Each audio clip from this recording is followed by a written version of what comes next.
and we finally got the green light to hint at what's coming.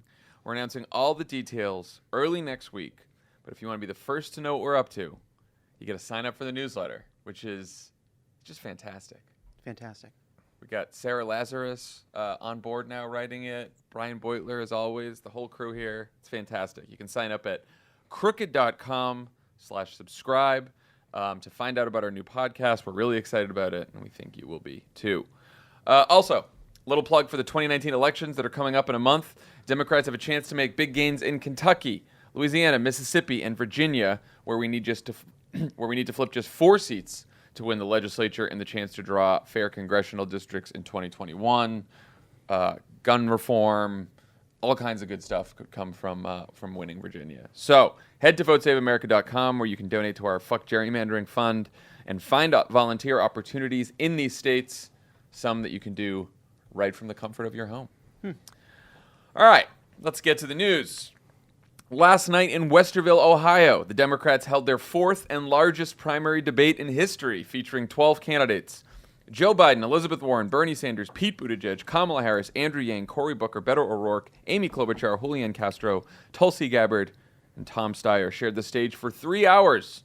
3 hours. That's normal, right? Usually you get more people in debates as they go on in primary. You know what's funny, And they get longer. Right before Iowa, there will be a 7-hour debate with all 50 candidates. I will say, though, even though there were a lot of people on the stage and it was 3 hours long, it actually only felt like 3 hours. It felt like 5 to me. It felt like exactly 3 hours. 1 hour in, I saw John Harwood tweet, "Well, that's an hour. We got 2 left." And I nearly started crying. It was long. It was hosted by CNN and the New York Times. The moderators were Anderson Cooper and Aaron Burnett of CNN and Mark Lacey of the New York Times. So, guys, this was the first debate where Elizabeth Warren was, if not a frontrunner, co-frontrunner. And she was, What does that mean? it's a tie. It's like a tie in the average right now. Two-way tie for first. Two-way tie for first between her and Biden. And she was challenged more than she ever has been before by almost every candidate on stage. Which is a lot of people. It's a lot of people. So let's listen to her first exchange with Pete Buttigieg and Amy Klobuchar over, you guessed it, Medicare for All. Your signature, Senator, is to have a plan for everything, except this. No plan has been laid out to explain how a multi-trillion-dollar hole in this Medicare for All plan that Senator Warren is putting forward is supposed to get filled in. At least Bernie's being honest here and saying how he's going to pay for this and that taxes are going to go up. And I'm sorry, Elizabeth, but you have not said that. And I think we owe it to the American people to tell them where we're going to send the invoice. I believe the best and boldest idea here is to not trash Obamacare, but to do exactly what Barack Obama wanted to do from the beginning, and that's have a public option that would bring down the cost of the premium and expand the number of people covered and take on the pharmaceutical companies. That is what we should be doing instead of kicking 149 million people off their insurance in 4 years. And I'm tired of hearing, whenever I say these things, oh, it's Republican talking points. You are making Republican talking points right now in this room by coming out for a plan that's going to do that. It's a very Canadian-style sorry in a conversation about Canadian-style medicine. Notice that. Minnesota coming out there. Besides the point. First question. Why do we keep having these exchanges every single debate? Or will we be having them forever about Medicare for All? What a good question. Well, I feel like there's 2 parts of it. One is... I guess here's the question I had when I watched that exchange. So we've had this conversation 4 times now in 4 different debates. Almost verbatim. And there are 2 parts to it. The one part is the public option candidates trying to find a way to criticize Medicare for all without seeming like wet blankets. And I think each time they've been trying different tacks at this. And then the second piece of it is that Elizabeth Warren is refusing to say something very specific, and everyone on that stage knows what's going on. She does not want to say on camera that, according to the Bernie plan, taxes will rise for the middle class, because she is making a bigger argument that on the whole, costs for the middle class will go down, and she does not want to create video of herself saying that, which will be used as a cudgel in the general to misleadingly tell middle class voters that she's going to cost them more money, because her broader point is correct. Under Medicare for All, even if your taxes go up, overall your healthcare costs will go down further than your taxes will go up, because the costs will be shifted, will be progressive and shifted up towards the wealthy. And we've kind of been trapped in a loop on this, but the difference with this debate is this time I think we had the most sophisticated debaters coming at her on this, which are Amy Klobuchar and Mayor Pete, two people that if they were a high school debating team would be fucking, I think, like ferocious. Yeah, they would be. I mean, they may be R1. They see these guys smell some blood in the water here politically for Warren, right? I mean, there's two parts of this. One, there's the cost of Medicare for All, which is an attack on both Bernie Sanders and Elizabeth Warren. But the critique for Warren is broader, and it becomes about her credibility. I was just reading a gaggle Biden did today, Wednesday morning, where he is doubling, tripling down on this and just hammering her at a stop in Columbus, Ohio. So, that's why Pete is focused on the cost of Medicare for All and the lack of specificity. Michael Bennett is running, I think, like $1 million worth of ads against Medicare for All in Iowa. And I think it becomes even more challenging for Warren, and everybody on stage knows this, because the contrast of her answer with Bernie just being like, yep, going to raise taxes, it's part of the plan, is pretty stark when you're like toe tapping for 10, 15, 30 minutes, or her entire CNN interview after the debate was about this too. Bet she wishes that Bernie never said that about the taxes going up. And if you'll notice, Bernie said that once before, a couple debates ago, and has not said it since. Dan, what do you think? The ultimate irony of this is Elizabeth Warren's going to dance around this in every debate till the end of time, and then if she's the nominee, the Trump campaign will just create a deep fake of her saying it, run an ad on Facebook, it'll get 10 million views, and Mark Zuckerberg will refuse to take it down. So that's where we're ending here. Shit, thanks, Do you Dan. think it's sustainable, Dan, for her to continue this with this answer for the whole primary? No, I don't think it's sustainable, because it's not about the financing of Medicare for All. That's no part of the actual conversation. People are harping on this because it is the first crack in the armor that she has offered. She has put so much, and so successfully put so much stock in to this persona as a incredibly courageous, policy-oriented, detail-oriented person with a plan for everything. And here we have on her biggest, most expensive plan a huge hole, and she's dancing around it, dancing around it obviously. And it makes her look like a typical politician. And the fact that she has seemed different than other politicians has been her strength. And so people are going to keep hammering this on her. And the other point about this conversation, both this question and the larger Medicare for All conversation, as it relates to Elizabeth Warren, is it's a proxy for electability. They want to say that Medicare for All is bad politically, and it makes her more likely to lose if she's the nominee. And they're proving that because she can't answer a fundamental question that everyone knows will be asked every single day by every reporter in the general election. Let me ask, what would you guys do if you were on the Warren campaign next time you face this question? I mean, or eventually to get out of this box, right? You were saying it's not sustainable. It did seem like, the strategy on both sides was pretty apparent last night. We talked about the strategy on the public option side. For Bernie and Elizabeth Warren, the strategy was every time the public option folks sort of got into the details about cost and sort of accused Warren of not being honest about the taxes, they would sort of bring it back to the system is fundamentally broken. Private insurance companies are awful. They make money by denying care. There's a lot of people in this country who can't afford health insurance. So they brought it back to the problem with the current private health insurance. But that's about all. That's where they went. They didn't go anywhere else. Where would you go? I think there would be benefit in Elizabeth Warren being honest about this. She has to, she is exactly right. To be very clear, she is right about costs, and it is dumb and sort of operating in a Reagan-esque political frame to think about this in the context of taxes only and not overall costs for families. But it is also a fact that every policy has winners and losers. And there will be some people whose taxes go up more than their healthcare costs come down. And I think she would, because she's been so honest about all of her other policies, having an answer that took on more aggressively the problem with the framing of that question but then gave a little ground on taxes will go up for some people, almost entirely the wealthy, but there will, like that. I think that there is. I just think when she says the same answer over and over again in every debate for the rest of time, that is not going to wear well. And so there needs to be some sort of pivot that gives a little ground here. Yeah. And I do think to the original question about like why do we keep going over this time and time again, it's a proxy for electability, but also we've all been in primaries before.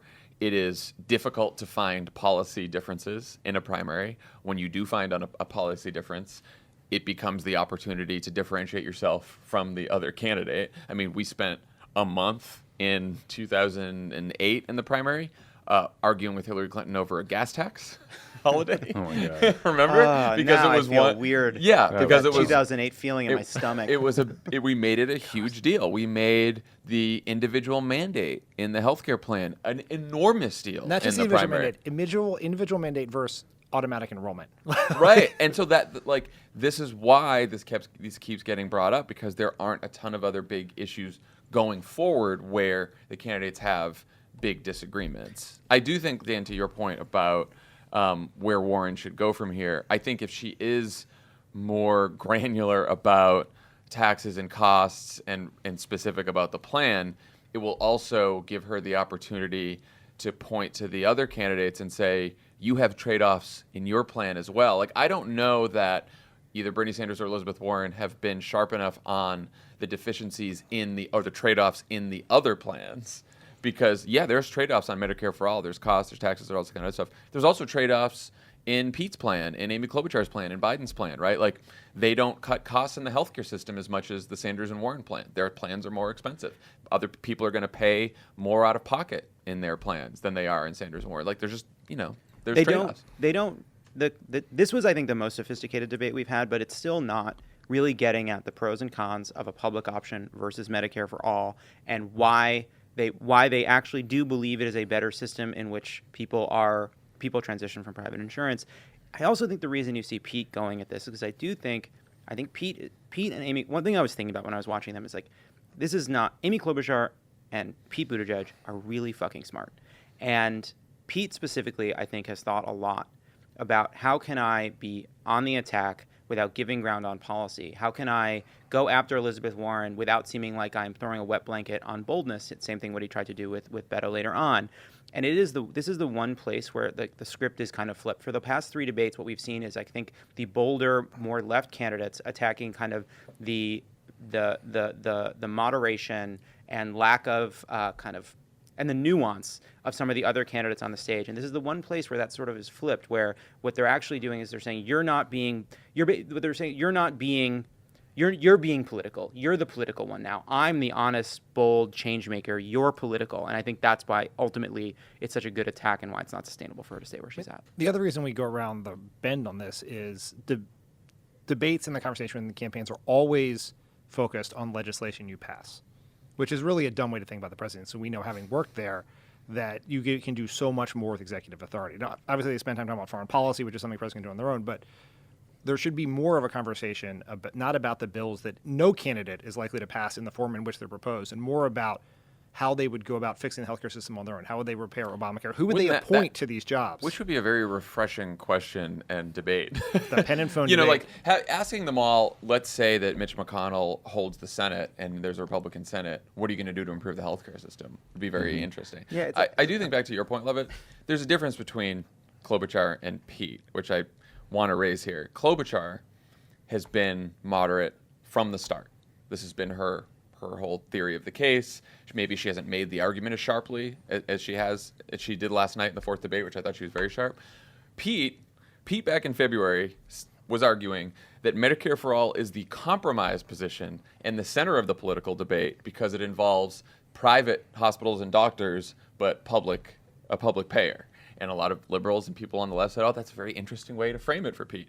Pete also said many times about Republicans, it's time to stop worrying about what the Republicans will say because they'll accuse us of being crazy socialists no matter what kind of policies we propose, so we might as well propose the policies that are right.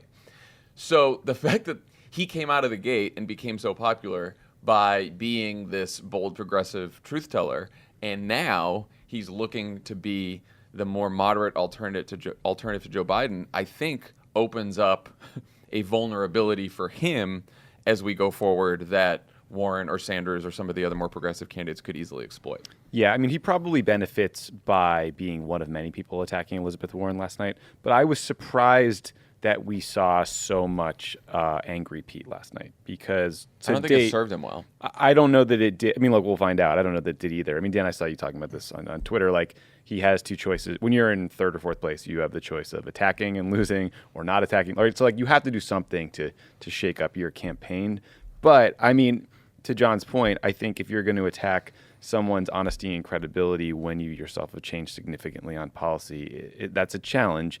And when you're going to sound a little bit harsh in tone, when you have been sort of bring everybody together, this is why they hate Washington, stop the food fights guy, it felt a little disjointed with the previous part of his campaign. I think I have a different take. I don't think he came off as angry. I think this was his best debate. And I say that not because his performance was as good, right? Because that's often how we judge. We're like, well, Cory Booker was incredibly likable and he had some good moments.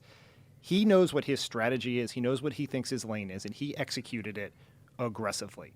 He is trying to change the dynamic of a race. He's really, most of the canceling stage there have no plan to win, right? They just really don't. He has a path. He has figured it out. That is 100% true. He does. It has required him to make some adjustments from where he was.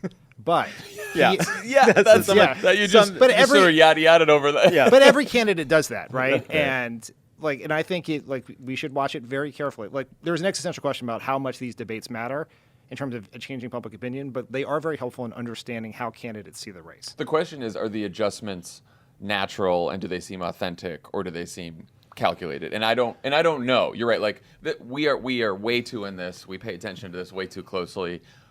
It is very possible that for most people who watch the debate, they just saw a really strong performance from Pete. He executed on a lot of answers very, very well. But there's a little bit of, like, for the last couple weeks, a lot of pundits out there being like, Pete's got to get into that moderate lane. Pete's got to be more aggressive in these debates. And then he shows up and he's in the moderate lane and more aggressive in these debates. And, I saw Liz Smith, his communications person on Twitter last night, tweet out.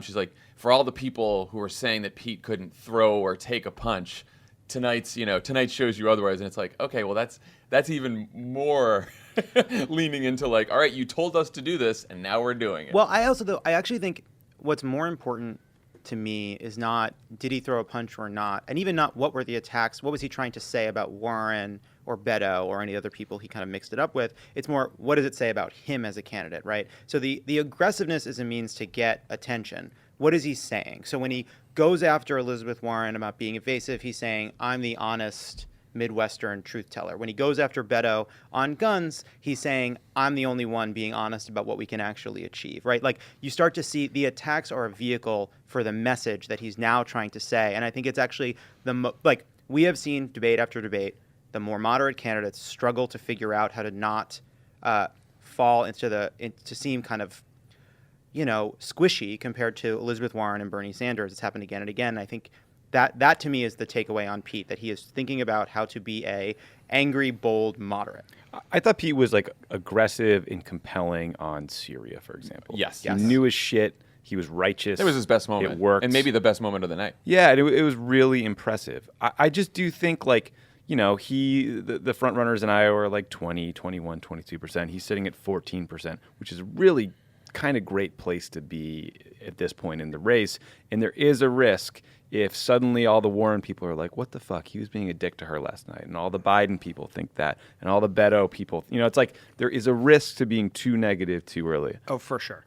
I think he was not as aggressive as Castro was with Biden in the last debate, or as we're going to talk about, Biden was with Warren at the end of last night's debate over the fucking Consumer Financial Protection Bureau, which was, like, way too much. That was bad. But there were like, I think Pete's walking a fine line here, and I think there were flashes of annoyance and aggressiveness that were a little much, but he mainly kept it. Yeah. He mainly kept it in the right place. But it was a diffuse tool that he was using. It was like now's the time where I'm going to make this point by contrasting myself with you. But if you actually, like, dig into the actual you're like, what are you actually saying here?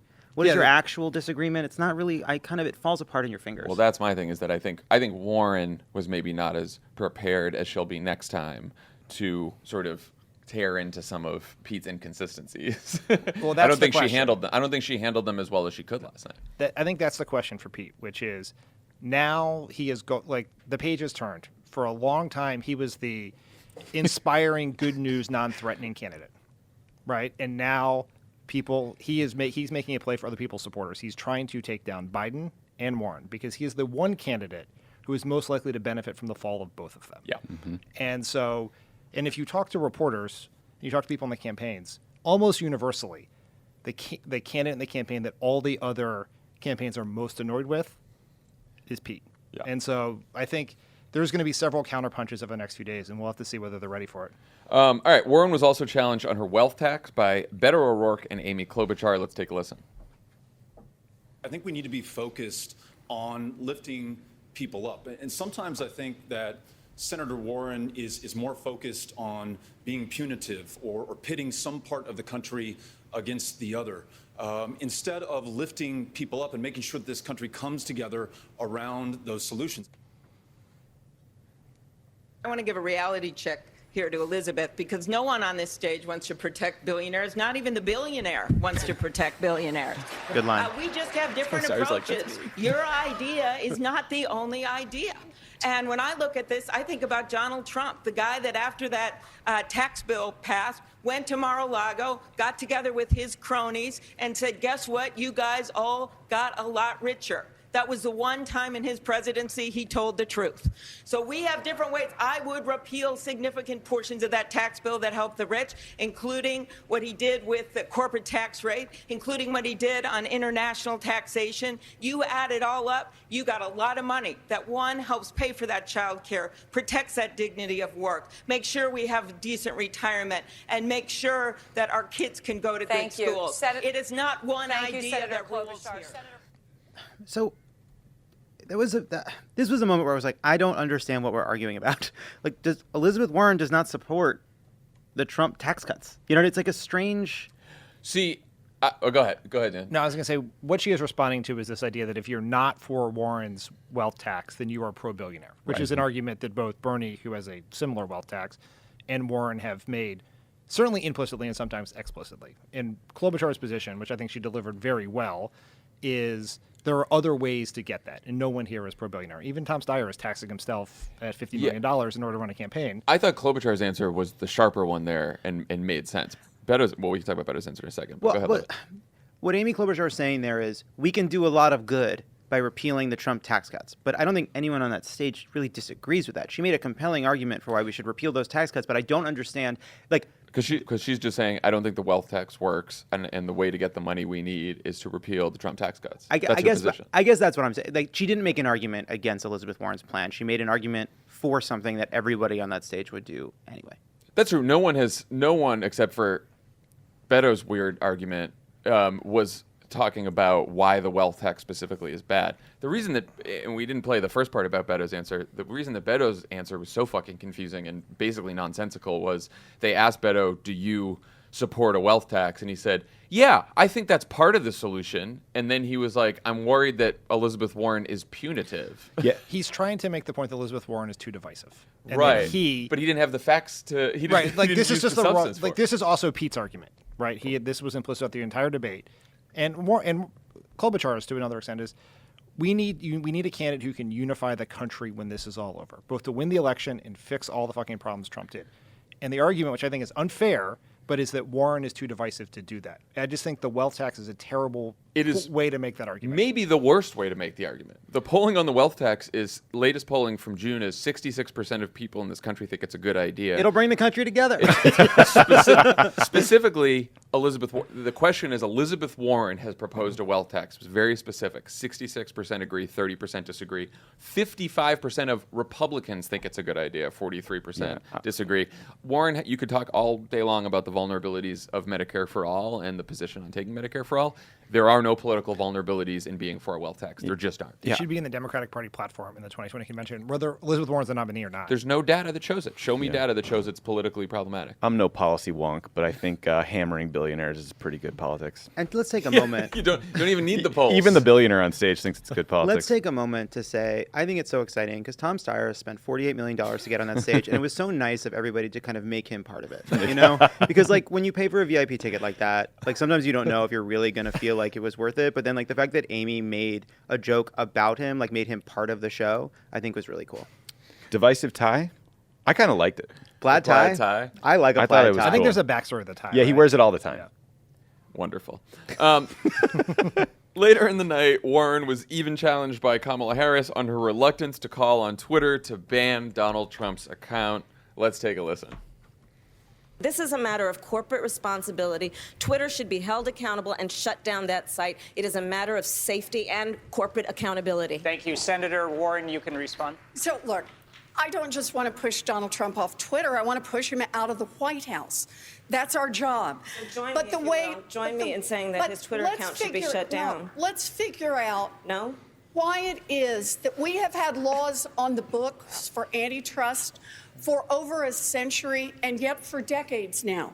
We've all called on how the big drug companies are calling the shots in Washington, big ag, how the gun industry, big tech. You know, we really need to address the elephant in the room, and that is how campaigns are financed. You can't say you're for corporate responsibility if it doesn't apply to everyone.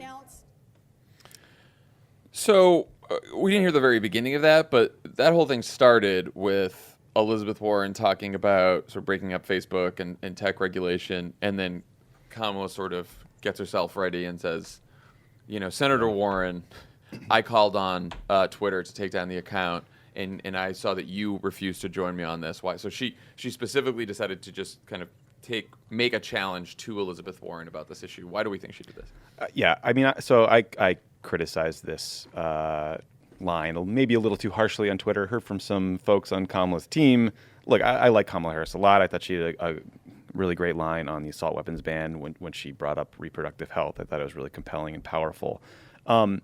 Those are big, important issues, right? The fact that we have a white nationalist president who is inciting violence against others, I think is a big, important issue that is worthy of discussion on that stage. But I think the solution of shutting down his Twitter account by appealing to Jack Dorsey is small and will not solve it. I mean, just he can go on Facebook, he can go on Instagram, he can do big rallies, he can hold a press conference, right? Like, we have to beat Donald Trump by appealing to voters, not by appealing to Jack Dorsey, in my opinion. So, right, but like, this is a debate. Everything is planned and designed for political advantage. And so even just from like a tactical perspective, I don't think strategically this was the issue I would have taken up against Elizabeth Warren. I'm not dismissing the issue of abuse of people on Twitter, but I don't think it's going to drive a lot of support her way.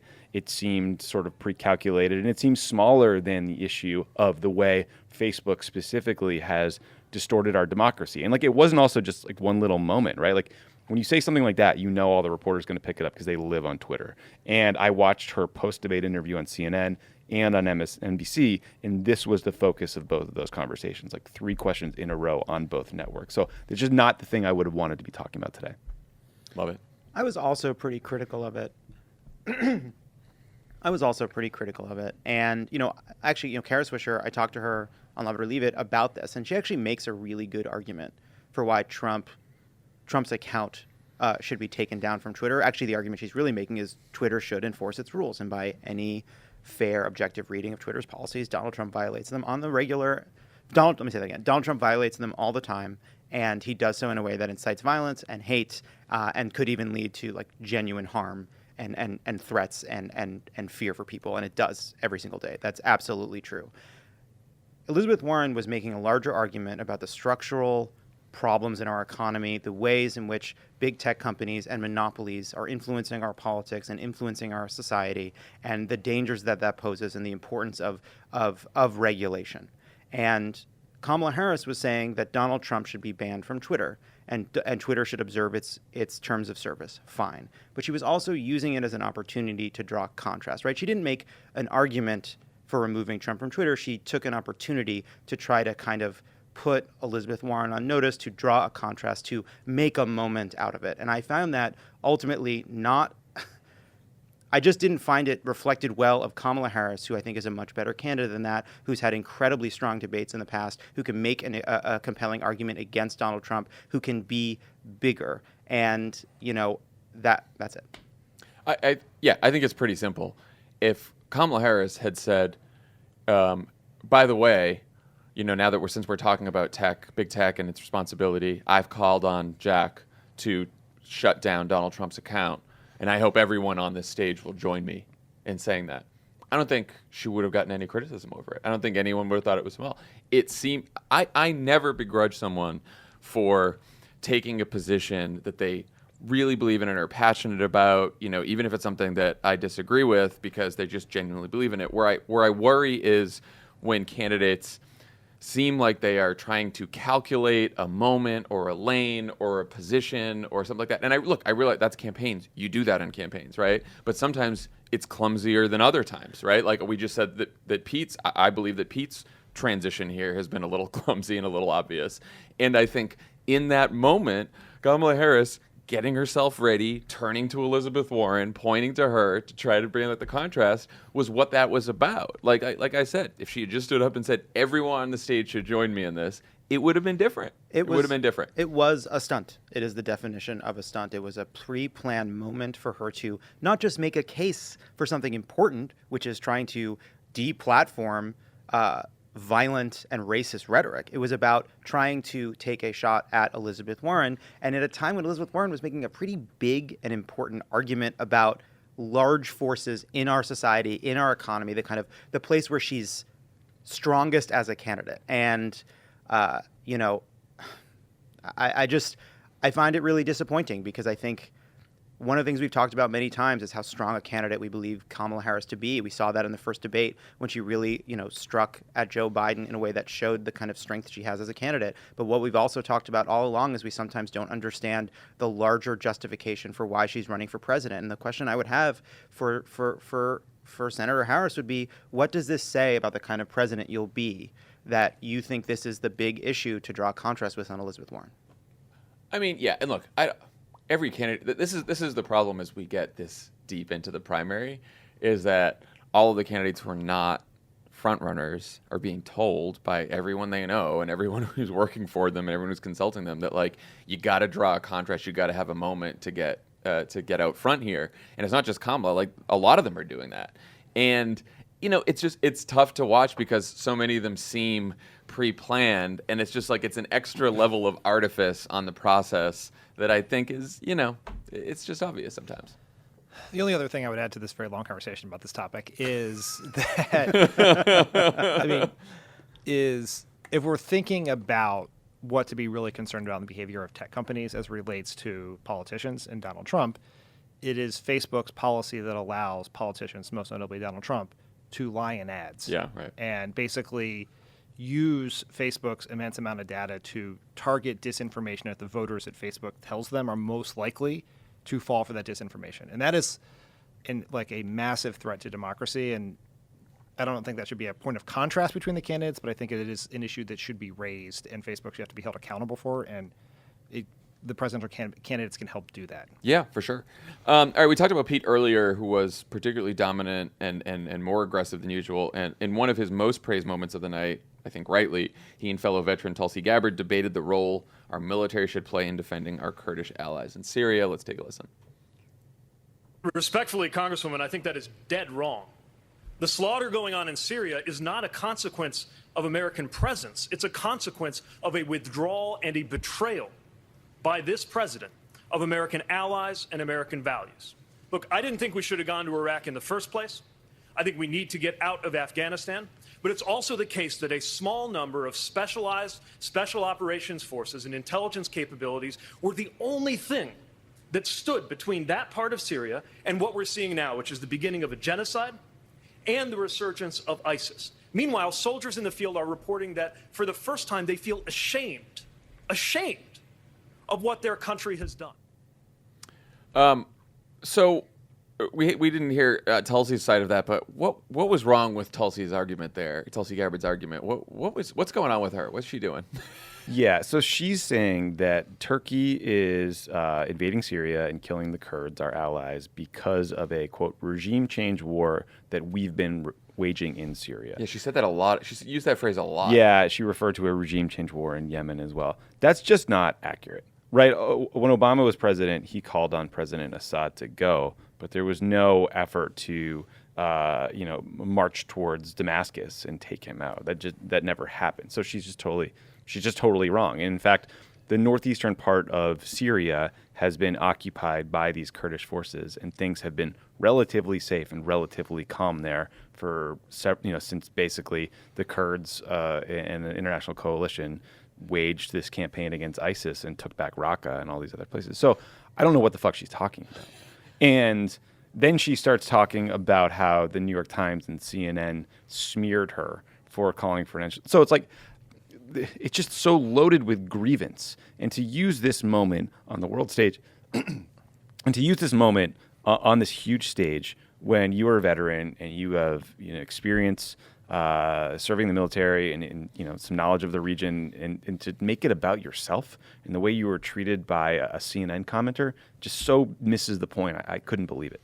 Yeah, and I think the reason that Pete's answer was so effective, aside from the fact that he just delivered it really well and was strong and forceful, was anytime someone on stage makes an argument that seems like Trump's argument, which she basically did, and then you can say, don't make Trump's argument, is a pretty powerful moment. And I think Pete seized on that pretty quickly. Yeah, it's interesting. The first applause line of the night, I made fun of him earlier, a bit sharply. But like Tom Steyer's, the first time the audience broke and agreed to applaud, when they were kind of, I think, maybe told not to. Yeah. And to the chagrin of the candidates with their prepped applause lines, just sort of going into just fucking That was crickets. awkward. Where is our laugh track? Yeah, really tough. But it was when he said, let's remember every person on the stage is a decent person who would be a far better president than Donald Trump, and we should all just keep that in mind. Like, it was I thought, a very gracious way for Tom Steyer to introduce himself, and a reminder, too, of, like, the stakes. I think sometimes in these debates, especially with so many people on stage, you lose sight of that. And what Pete did was, I think, recenter the focus on the actual stakes of this and just how damaging Donald Trump is and how unpatriotic he is. And I think that was incredibly powerful and probably the best moment Pete's had across all the debates. Yeah, I agree. Another heated exchange was between Pete and Beto O'Rourke, who continued the fight they've been having about Beto's proposal to have the government buy back every assault weapon in America. Let's listen. But when you, Mayor Buttigieg, described this policy as a shiny object, I don't care what that meant to me or my candidacy, but to those who have survived gun violence, those who've lost a loved one to an AR-15 and AK-47, March for Our Lives, formed in the courage of students willing to stand up to the NRA and conventional politics and poll-tested politicians. That was a slap in the face to every single one of those groups and every single survivor of a mass casualty assault with an AR-15 and an AK-47. We must buy them back. All right, so who was more persuasive here on this, Beto or Pete? I think Beto. Beto did it with Beto was making an argument about policy with passion. Pete was making an argument about legislative strategy and how the Republicans react to our proposals, which, as we've noted in the terms of Pete's awkward transitions, is the exact opposite of the argument that he made through the beginning of this campaign, that we should say what we believe and then make that sell the voters and not try to change our rhetoric to adjust to the Republican talking points that are coming. Yeah, I mean, I think it's pretty clear, if you were to be inside the Buttigieg campaign, that none of them were happy with Pete blurting out that Beto's position on this was chasing a shiny object, right? Like, it's just a dismissive thing to say. It's also, again, looking at the polling like we did on the wealth tax, mandatory buybacks, surprisingly to me, is a position that a little over half the country agrees with, right? It's not a very unpopular position. It's, in fact, it's not like a whole bunch of Republicans are for it. I'm sure it's harder in swing states and swing districts, but it's not terribly unpopular. So to call it a shiny object does open you up to charges of, are you too worried about the polls, which Beto accused him of being, and then to come back at that by saying, I don't need any lessons in courage from you. referencing his military service struck me as a little much, particularly when Beto started the debate by praising Pete and Tulsi Gabbard for their military service and was making a point purely about polls and didn't even say the word courage, actually. Yeah, that seems right. But it's interesting. Like, this was one of those times where I was like, I'm trying to, like, Pete is so. I just see what Pete's trying to avoid saying in the answer, and it's and you know the like, does Pete think, like, if he could make policy in a vacuum, would he support what Beto's doing? I don't know. I don't know the answer because he didn't want to address the actual substance of it. He didn't want to actually Though he said he did, which was funny. He was like, this isn't about the politics. This is about the policy, which I don't think is workable. Well, which is interesting, right? Like, and then it was this sort of kind of confusing conversation about the enforcing of the law, which I found like very kind of It was a weird question. Weird question and weird conversation that really I think was pretty hard to follow and didn't leave much of an impression. But it's interesting. I think the thing that I contrast this with is what Pete said earlier about like, you know, after Donald Trump is gone, the country will be incredibly divided. Do you really want to create even more division by going for Medicare for all? I think that's a more honest argument, right? Basically saying, like, I don't think it's worth the political capital to do Medicare for all. I'd rather do a public option and something else. I find that, I think, at least worthy of a debate. But his pushback, it was just sort of a diffuse, I'm being honest, you're being politically unrealistic. Your boldness is a sign of ordinary politics. My lack of boldness is a sign of the fact that I tell it like it is, but it just wasn't telling it like it is because he was, you know, dancing through the various pitfalls of what he was saying. I'm sure there were people who think that the courage line was strong and well delivered and, you know, compelling and sets Pete up well to throw a punch at Donald Trump that may or may not involve his military service. There are probably others who think that Beto O'Rourke's framing of making this about victims of gun violence and March for Our Lives felt bigger, right, and made it not about him or the politics of the moment. Big, like, stepping back, like, I think they both landed some blows. It got them some attention, which I think probably net benefits both campaigns. But, like, longer term, Beto O'Rourke has done a lot of great work on raising the issue of gun violence and gun control in this campaign. If he cannot find another chapter in this campaign and another set of issues to talk about, it will be over. And they need to know that. You know, like, these candidates, like, they all have to make the next debate, or they're probably their campaign is not going to be able to raise any more money, and they will essentially have to shut down. And, like, if I were his team, I would be trying to figure out, what is that next thing? How do I broaden this message that I've been delivering on guns about a whole other set of issues? I think there's a real debate to be had about the feasibility of mandatory buybacks, right? Like, it is a position that I support and I think Democrats should advocate. But there are real questions. How are you going to get these guns? What's the process? What's the penalty for people not doing it? Yeah. And, like, even Elizabeth Warren, right, and Bernie Sanders have not adopted this position, right? So this isn't necessarily a progressive litmus test. And also, we should note that Julian Castro made an interesting point on this, which is, I don't want to give the police another reason to be going door to door in communities, especially communities of color, poor communities, with, you know, the problems we have with police violence, trying to take back guns, which is not an argument I had heard before, and, you know, interesting that he raised it. I think there are two elements of this. I think it is good when Democrats take positions that move the Overton window on these things, and I think this has done that, because it is insane. Not just that people can buy AR-15s and other weapons of war, but that there's tens of thousands of them running around, you know, rolling around in our streets. My problem with Pete's argument is it is the Democratic argument that most annoys me. It is 90s pre-Obama argument that there are certain things we cannot say because they will upset Republican voters. That if we say this, they will turn out against us, or it'll make the NRA want to spend more money, or the Koch brothers want to spend more money. In any discussion around 2020, it doesn't begin with the premise that every Republican dollar will be spent, every Republican voter will turn out, is wrong. Like, we should just say what we believe. One person who's made that argument quite eloquently is Pete Buttigieg. Yeah. Again, Pete should have just rolled out 30 to 50 feral hogs and said, "What the fuck are you going to do about that, Beto?" Look, the same people, the same strategists and pundits who told Pete that he's got to be more aggressive and be in the moderate lane were also concerned when he made that argument about Republicans are going to call us crazy socialists anyway, so we might as well say what we believe. And they were concerned about it then, and then they've been pushing him to the moderate lane, and then he did it. Well, this is my problem with this. I mean, they do maybe align in this specific way that he does genuinely believe in a moderate approach to governing, and it is sincere belief that that's what we should be doing. But I don't... Until we get to pack in the courts. Well, and a no, whole bunch but of Lovett, things. see, that's interesting because if Pete's only arguments last night were, I'm for my Medicare for all who want it plan because I just think it's too expensive to do. I think the it's a other thing. better plan. I think it's a better plan. I don't like mandatory buybacks only because I think it's unworkable. Then he would be fine. I would not be criticizing it. Right. But he keeps bringing in, it's too divisive. It's a shiny object. He keeps bringing the politics of this into his argument. And that's where his problem is because previously he said that politics shouldn't matter. If his only critiques of these progressive positions are policy-based, that's totally fine.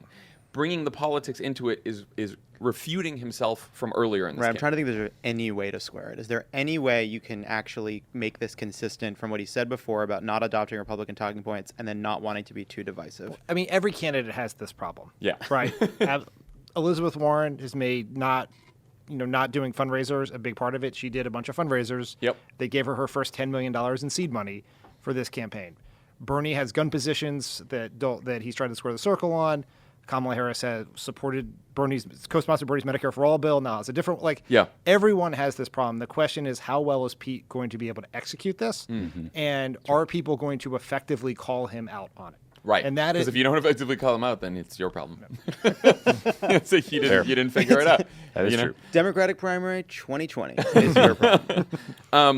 All right, let's talk about Bernie Sanders, who appeared in this debate just a few weeks after suffering a heart attack. He got questions about his health and his age, but he was also very sharp and energetic in this debate, I thought.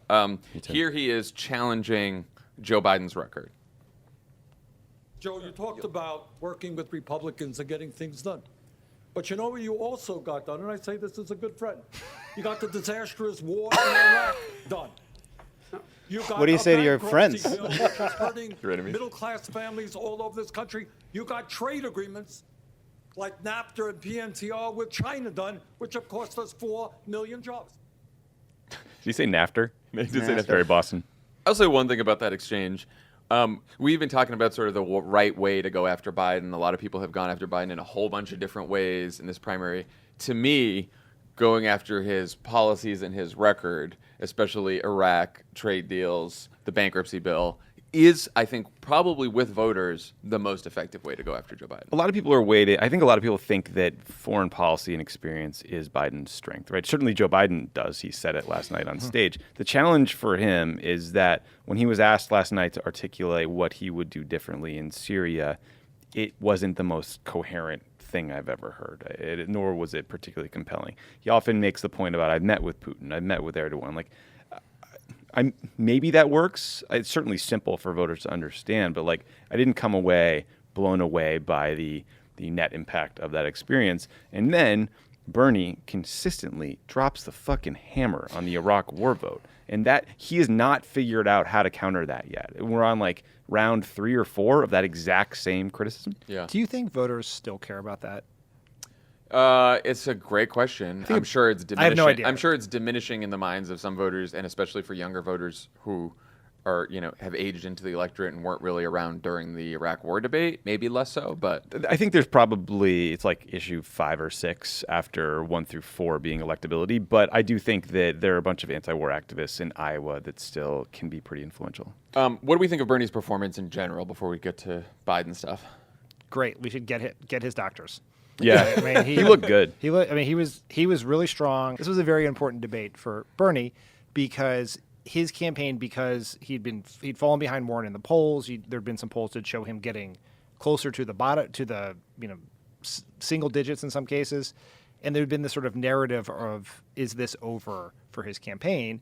And so he needed a strong showing, and he has put together. He had really good cash on hand numbers to come out. He had a good fundraising The highest quarter. of anyone else is the most cash on hand. He had a good debate performance, and he's going to cap off this week with the endorsements of AOC, Rashida Tlaib, and Ilhan Omar at a rally in Queens. And so he has reasserted himself as a force in this race, and that was incredibly important. If he had a mediocre debate performance, it could have been pretty devastating to his chances. Bernie is not going anywhere. Yeah. That was that much clearer from last night. He is in this for the long haul. And look, I think back to the Medicare for All discussion. His response, I thought, on Medicare for All punching back at Biden and Buttigieg and Klobuchar was even stronger than Warren's last night, because he had this moment where he said the Democratic Party has to have the guts to take on the insurance companies and the drug companies. And it was real. And I saw someone was conducting a focus group somewhere of Democratic voters, and they said that the focus group of voters much preferred Bernie's response actually to Warren's response in the to Pete and Amy, which I thought was interesting. Yeah, I think we saw. It's funny because long before we got to the health question, right? You can ask Biden and Bernie and health questions all you want. They will answer those questions not in a specific. Let me say. You can ask Bernie and Biden health questions. They will answer those questions not in that moment, but in how they perform. Right. That is what we were looking at. And Bernie was incredibly strong. I thought. The moment I forgot to mention, which I think is important, is Elizabeth Warren, I think, for the first time connected. She made an argument against private insurance. She talked about how in her work in bankruptcy, you discover just how many medical-related bankruptcies are for people with insurance, which I think is one of the most compelling and important arguments for Medicare for all, not just a public option. But what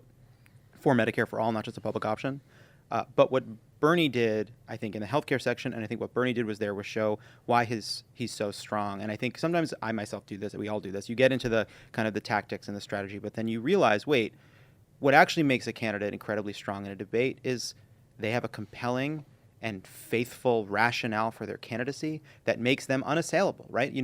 Bernie can make that incredibly strong argument because it is something he has said forever. It is consistent. It is incredibly strong. It speaks to his values. It speaks to his genuine philosophical disagreement with the kind of politician Joe Biden is. And it means that the candidates are debating not on garnish, not on little things, not on things on the outskirts, but like they're facing each other kind of chest to chest, big stuff versus big stuff. And to me, that's, I think, explains why we've seen Bernie and Warren and Biden and other. Let me just say, and I think that's why we've seen Bernie have such strength. So at one point, Biden and Warren tangled over the Consumer Financial Protection Bureau. Let's listen to that clip. I agreed with the great job she did, and I went on the floor and got you votes. I got votes for that bill. I convinced people to vote for it. So let's get those things straight, too. Senator Warren, do you want to respond? I am deeply grateful to President Obama, who fought so hard to make sure that agency was passed into law. And I am deeply grateful to every single person who fought for it and who helped pass it into law. But understand— You did a hell of a job in your job. Thank you. But understand this. It was a dream big, fight hard. People told me, go for something little, go for something small, go for something that the big corporations will be able to accept. I said, no, let's go for an agency that will make structural change in our economy. And Senator, President Obama said, I will fight for that. And he sometimes had to fight against people in his own administration. Was that you, Dan? We have to be willing to make Mayor Buttigieg. good, big structural change. Why do you think Joe Biden got so mad there? I don't know. That was so bad. It was bad. The angle I was watching, we were all watching from, I think, he gestures at her, and it looks so aggressive. It sounded so petty and so condescending. Of all the things to grab credit for, I don't know why he would lurch for credit for the formation of the CFPB. What are you doing, man? And her response was poised and devastating, and he really had a bad moment there. I'm surprised it's not getting more attention because, I mean, and look, it seemed sexist, it seemed condescending. Yeah, look, we criticized Castro for going too hard at Biden last debate, and I thought this was the same kind of aggressive tone. It's the same thing, and it was bad. And also it's like, even thinking about voters' minds, right? Like, I got these votes for you for like an agency that's good for everyone that we all agree on. Like, why are we making it about like I got the as if like he was reluctant, but because he was a good soldier, he wouldn't got the votes. Voters for you, well versed in the whip count process, right? Like, what are you talking about? Right, Do you believe you've been robbed of your credit for Elizabeth Warren's signature achievement? I know what it is. He's thinking to himself, I have been a good progressive Democrat my whole life. I was a good foot soldier in the Obama administration. I did everything I was told, and now I'm running for president. Everyone's telling me I'm this corporate stooge moderate who doesn't care about anything. That's what's in his mind and the mind of his campaign. And every once in a while, there's these, he can't control these flashes of anger where he, talks about that and how angry he is. Putting aside Biden's reaction to Warren, which I think is problematic for all the reasons you guys said, I think the point he's trying to make is it was really fucking hard to pass the bill that CFPB was in. Yeah. And whenever there was trouble getting something through the Senate, Biden would go to the Senate and he would deliver the votes. He did that on a whole range of things. And I think Ryan Grimm from The Intercept tweeted he covered the CFPB for a year or so and never ran into Biden in that process. I think it is true that in the formation, the policy development, the staffing of the CFPB, that was not something Biden was involved in. It wasn't in his policy portfolio. But it is true when we needed votes from a pretty conservative group of Democratic senators, Biden delivered those. And I don't think he made his point well, but that is true. It also is a point that came out, if he had been directly accused by Elizabeth Warren or a moderator of you didn't care about the CFPB or you weren't there on that fight, and then he responded and say, actually, I was out there getting those votes, it would be totally legitimate to say that. But it sort of came out of nowhere. He's responding to the meta conversation, right, not the actual. That's thing. exactly right. Which was the reason it was a little right. problematic. I mean, passing and there is a real lesson, right, that Biden could offer there, right? That passing Dodd-Frank, right? Elizabeth Warren brought an incredibly bold and innovative idea. It's actually, to me, it's long before Elizabeth Warren was a candidate. To me, just from our time in the White House, it was always to me an inspirational case of democracy, because here she was, just a thinker, an intellectual who had this idea for an agency that could protect consumers, and through politics, through the Obama administration, through victories in elections, there was an administration that was willing to embrace it and fight for it, and then it took an incredible amount of horse trading and difficult politics to get Dodd-Frank through. In fact, the Consumer Financial Protection Agency had to be downgraded to a Consumer Financial Protection Bureau because in the fight to get it through, you had to make compromises that downgraded it just a bit to put it inside of another agency just to get it done. And then after that, Elizabeth Warren, who was supposed to run the agency, got dinged, and so she wasn't able to even run the agency she created, again, just because of just bargaining and politics that takes place, which I think Joe Biden has a case to make on why that's important and why he has expertise in it. What do we think of Biden's performance overall? I mean, I do think that he had a few really strong moments when he was asked about his age, and he said, one of the reasons I think I'm running for president is because of my age, and with age comes wisdom. Another, when Tommy, you were talking about this with foreign policy, his record on foreign policy, you could ding a few times. But when he said, look, I've met with Erdogan, I've met with Putin, I've been, he did a better job last night than usual, I thought, talking up his experience and his wisdom that came with experience, right? So I thought he had some good moments there. But again, I think on other answers, some of the other answers I couldn't follow again. I just couldn't follow. I have a ton of respect for Joe Biden. I think he's incredibly smart. He is experienced. He does have wisdom that comes from age.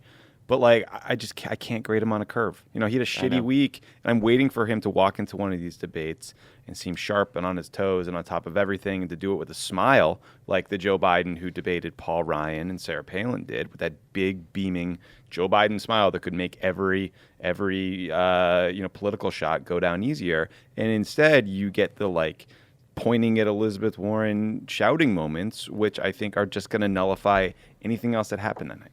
Yeah. I think Biden has begun to make a turn, right? And it is not a smooth turn, but moving an ocean liner. But he is deciding to make his experience an asset, right? Which is something we've been talking about a long time. He's sort of been trying to elide the age question, and now he's leaning into it in a way, which is, I've been here to do all these things. Because I have this experience to do all these things, I am the person best suited not only to beat Trump, but to fix the problems that Trump has created. And that's a very good argument to make. I think the problem for Biden that Tommy has I think very rightfully pointed out, is Biden has lost the happy part of Happy Warrior. Yeah. And that is very understandable. His family has been in the crosshairs from the President of the United States for the last 2 weeks. Mm-hmm. His son, who is incredibly important to him. I mean, Joe Biden's connection to his children is so incredibly close and born in tragedy. And his son, who has struggled in his life, and struggled in the public eye because of who his father was, is now being tweeted about by the President of the United States. Like, I think, I'm not trying to grade him on a curve. I'm just trying to create context for why we may not see the smile and the ability to laugh the stuff off that we've seen from Biden in the past. Yeah, but I also think and I don't think this is necessarily an age thing, because Bernie Sanders is a year older and just had a heart attack a couple weeks ago and was as sharp as they come in this debate. But it's just this, I don't know if, and it usually happens to Biden when he's getting a little angry about things, that he becomes a little less coherent on some of these answers. Like, he almost gets so ready to go that he just starts, blabbing a little bit. It's just, I think I don't know. And look, it may not cost him among his supporters, but we can all see the trend lines in the race, and he does need to sort of expand the universe of people who are supporting him at some point, or at least not lose any more. But I don't know. I don't know if it serves him well. I think he's got to find a way to be sharper. I've been involved with prepping Biden for TV shows and interviews in the past, and he's someone who's pretty resistant to prep. I mean, he knows what he wants to say, and he feels like he knows how to say it better, and he's usually right. He clearly has submitted to the prep process here, and it makes sense. As we've said before, he has the best debate preppers in all of Democratic politics working for him.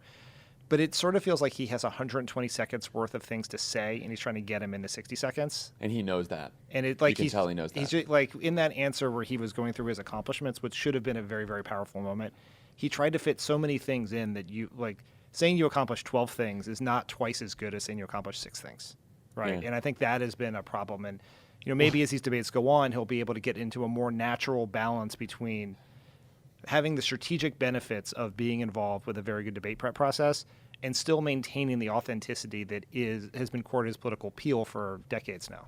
A few more candidates who we haven't talked about yet. We should. How effective was Cory Booker's strategy of constantly calling for Democratic unity and focusing on Donald Trump? That was pretty much his play last night. Who wants it? I mean, I'll take it. Cory Booker, once again, was great. Yeah. He was likable. He had moments that caused people to clap. And as far as I can tell, he did nothing to advance his path to the presidency. I do not understand his theory of the case, his plan to win, how to change the dynamic of the race where he is at 3% in the polls. And I know, we've said this before, his campaign says organize, organize, organize. And that is incredibly important. But you have to organize for something. You have to have a rationale. And it just is not, I have, from the very beginning, as someone who really likes Cory Booker a lot and think he offers a lot both in this presidential race and in American life, I have yet to figure out what is his case for himself to be president. Why him over everyone else? Yeah, I get everyone on the stage is a good person. Everyone on here is better than Donald Trump. I get I respect the sentiment and I respect the strategy there. I do think though, and so maybe it did work for him. It hasn't to date, but maybe it did this time. I do think though that, as we pointed out that Pete has sort of changed strategy over time and it's a bit discordant.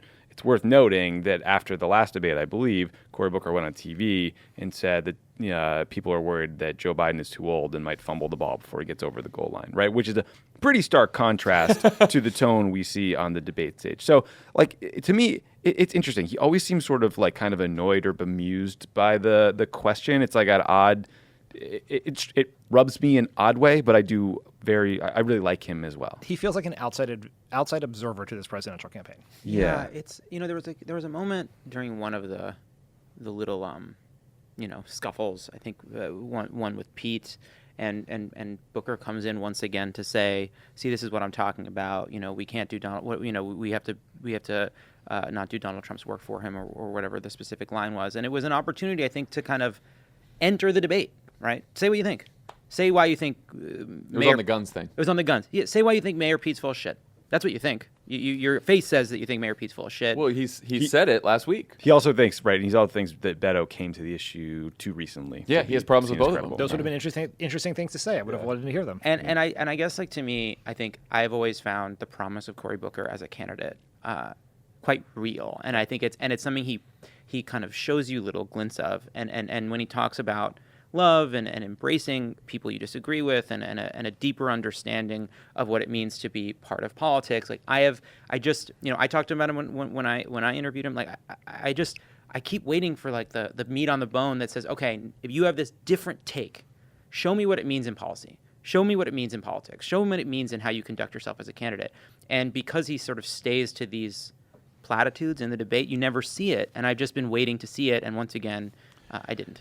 I guess if I were trying to guess what the Booker campaign strategy is and what Booker's strategy was last night, they're all trying to become the third alternative to Biden and Warren Bernie, fourth alternative, right? And Booker's case is, I'm going to be the one who is all about bringing this country together and not attacking my fellow candidates. I mean, like you said, he has not been there all along because he has been taking shots here and there. But last night, clearly his strategy was, I'm going to be the guy that when all these people are fighting and taking shots at Warren or Biden or whatever else, I'm going to stand back. And people are going to want that. People are going to want someone who can bring someone together and talk about love and talk about unity and all that kind of stuff. So I think that's his plan. Whether it works, who knows? Julian Castro he'd been more aggressive in past debates. Last night, I think he was much more subdued. How do we think that went? I think subdued is hard at this stage. You know, I think your job basically is to get attention one way or the other. Let me say that differently. I think your job at these debates is to get attention and to stand out in a way that earns some news coverage or is compelling. I think that he overcorrected the wrong direction in the last debate and was probably a little too harsh, and it didn't wear well. But I think he probably needed to do a little more.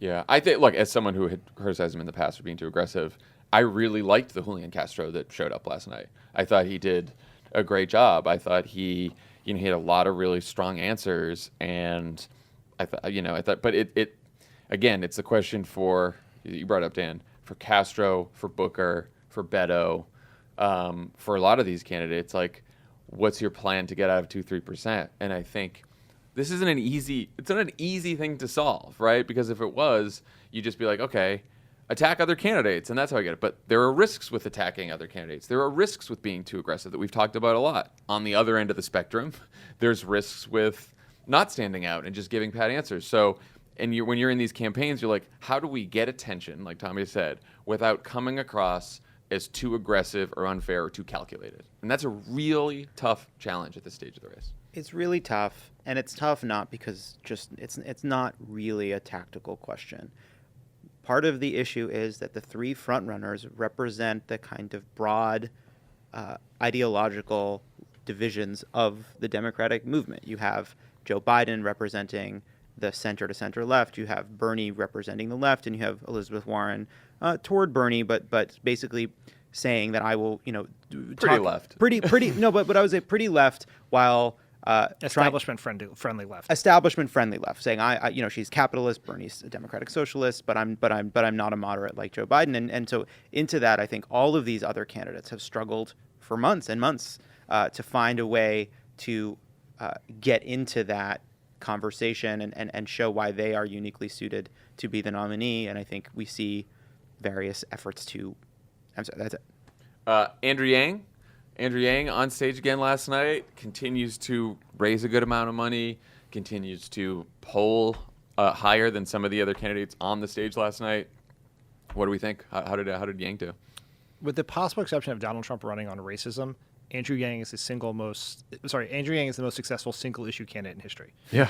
I mean, they all talked about universal basic income last night. He put that in the debate. Yeah. He made that a debate issue last night. It got a very serious discussion in front of what I assume was millions of Americans, and put it squarely in the middle of the policy discussion in this country. And for that, he should be applauded. And apparently Elizabeth Warren went up to him after the debate last night and said, could you please send me the data on UBI and the details of your plan and everything, because I'm really interested. And he was pumped about it. Dan, what you just said about Steve Forbes is disgraceful, and I think you need to apologize. Don't arrest Steve Forbes. Yeah, Tommy won't admit this, but he voted for Steve Forbes. Big Forbes head. Flat tax Tommy. You got to credit. You see these debates. We all offer some subjective opinion about what we think happened or what voters will think. But then there's a bunch of data in terms of fundraising and polling. And Andrew Yang is an unmitigated success story. You can't Andrew Yang 2 years ago was a guy with one big idea about universal basic income, and now he's duking it out on stage with Elizabeth Warren about automation. Like, that's pretty unbelievable. Yeah. It's also, it's interesting. I know we get,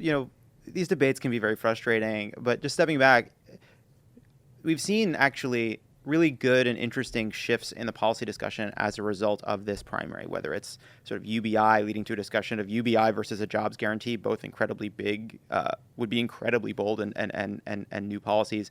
The wealth tax, I think Beto has moved the debate on guns. I think Julian Castro moved the debate on immigration. We can be critical of some of the ways in which he's moved it, but he's certainly... And police reform. And police reform as well. I'm forgetting a few, but we've seen that in this debate. Like, there's been genuine policy focus in these campaigns. And I actually think one of the interesting things in these debates, I think partly because I think moderators have been a little cowed by Twitter and afraid to be called frivolous. The debate questions have been such big policy questions. That's why we have big immigration questions, big healthcare questions. But actually there hasn't been a lot of Ellen and George Bush. Well, sure. Well, it's not perfect. But I think one of the reasons we've seen it stay at these sort of big policy levels is because there's been such a focus on policy from the candidates. And finally, let's end where we began. Tom Steyer. Tommy. First debate, first time on the stage. What do we think? How did Tom Steyer do? He did good. He did. He has a message. He delivered it. It's a lot like Warren and Bernie's message. Very close. There's something interesting about a billionaire saying "tax me more." It's the Roosevelt traitor to their class argument, which Trump pretended to be. Yeah, a lot of eye contact. Not sure how Trump I feel double about agent it. for his I mean, class. with us. Yeah. A lot of eye contact with me specifically.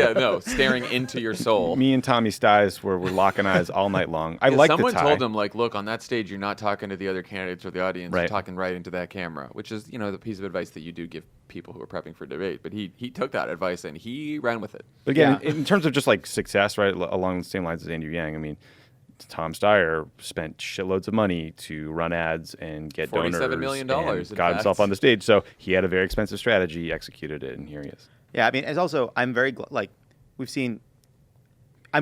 that the billionaire on that stage is not saying we need to be nicer to billionaires, we need to be more moderate, we need to attack the center. It's not the kind of... It's not Howard Schultz. Right, it's not it's not Howard Schultz. It's not I'm fiscally conservative but socially liberal. It's actually, I think, a bet that basically you want what it's implied, but it's basically saying you want what Elizabeth Warren is offering, but you don't think she can win. Take a look at me. I'm a businessman like Trump. Yeah, but the implied right? there that you don't think she can win is because you have all the same policy positions as her.